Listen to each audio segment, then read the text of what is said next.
Hey everybody, it's the Emanator back with another video, and this time I'm going to be talking about the Mega Drive this time. This is the Mega Drive Mini, so it is, came out 2 years ago, and I want to talk about some of my memories with this console. This system has 42 games in it, which is pretty good. It's hard to think, it's definitely better than Nintendo Classic Edition, Super Nintendo Classic Edition. I know it has 20 games in it, but the games are great in it, but this one here is sort of head-to-head with it, so I think they're both great systems, even though this one has more games in it. It's really good. Sega really put the effort in to get as many games in this here, and they're all great, so I'm going to go over the list. So I'm going to be starting from left to right to the bottom. So, starts off with Streets of Rage, World of Illusion, Shinobi 3, Alex Kidd, Astraga Dragoon.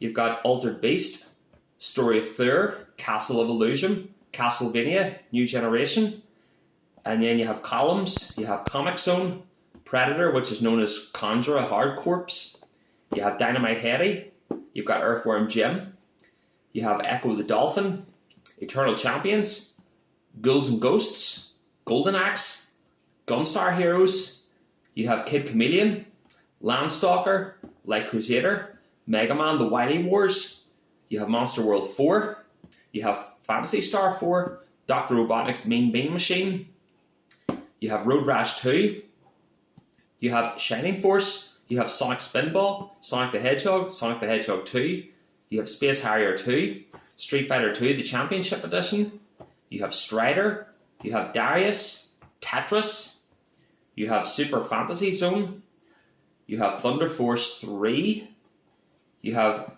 Toe Jam and Earl, and you have Vector Man, you have Virtual Fighter 2, and you have Wonder Boy and Monster World. So that's a pretty good list of games. There's one game I wouldn't have put in was Astra Dragoon. I wish Riot Star replaced that.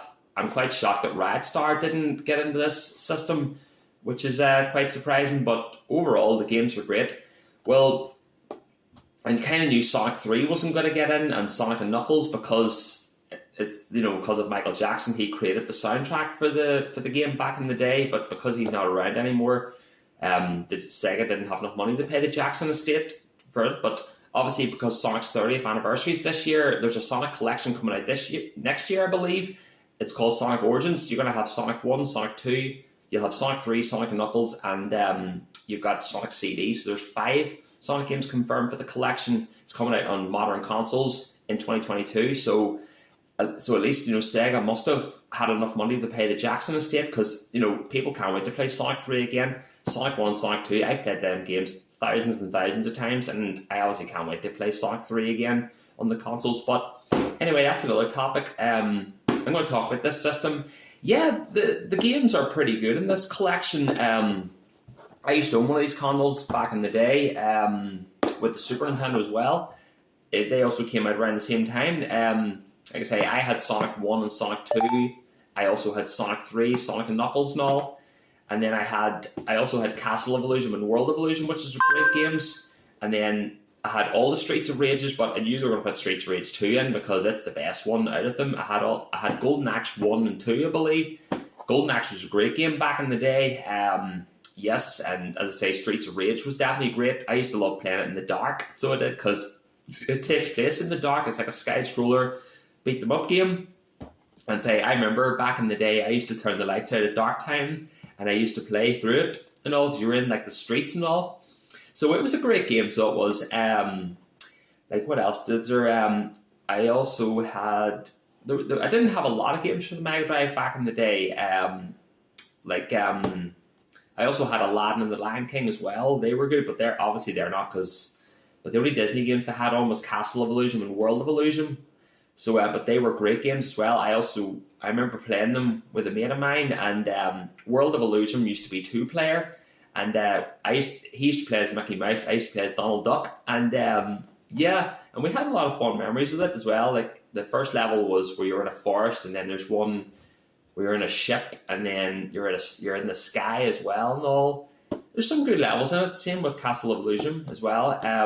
Riot Star was definitely great. I had it, but I wish they had put this in the collection. I was quite disappointed that game didn't make it, but it is what it is. So it is technically. yeah, but overall, like I didn't. The rest of the games I didn't really own. I only had some games for the Mega Drive. I also had Shinobi 3 as well. Yeah, that was another great game. Shinobi 3 was great. It's about the ninja and that, and attacking the enemies and that, side scroller.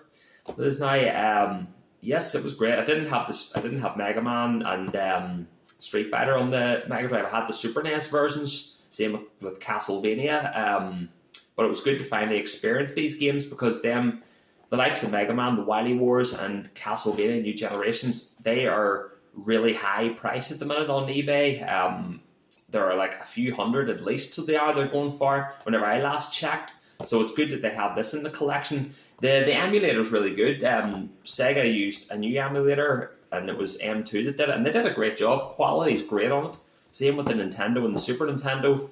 Both them systems have quality on it, and the games that define the system. These games also define the Mega Drive, so they fairly give Sony a run with their money. I didn't even buy the PlayStation Classic Mini because bad choice of games, and the quality was terrible on it. Terrible. Games were freezing, and they were running slow and all. Just the emulator they put in was really bad. So who knows? Maybe in the years down the line they might come back or something like that, and they should put 40 games or 50 games into it because the PlayStation was a great system, but I liked it as well. And but as I said, the quality just wasn't the best, so it wasn't, in my opinion. Whenever I had the PS1, it used to freeze a lot, but like I had every Nintendo system. I had the Mega Drive, I had the Dreamcast and all. I didn't have any bother with them. I thought the quality was really good on them systems. Same with Nintendo as well, because they always go with quality with their systems and with their games as well. And so that's some of my memories with the Mega Drive, and this is definitely a great system as well to have if you were a Mega Drive fan back in the day. Look out for more videos, and I'll see you in another video. Bye.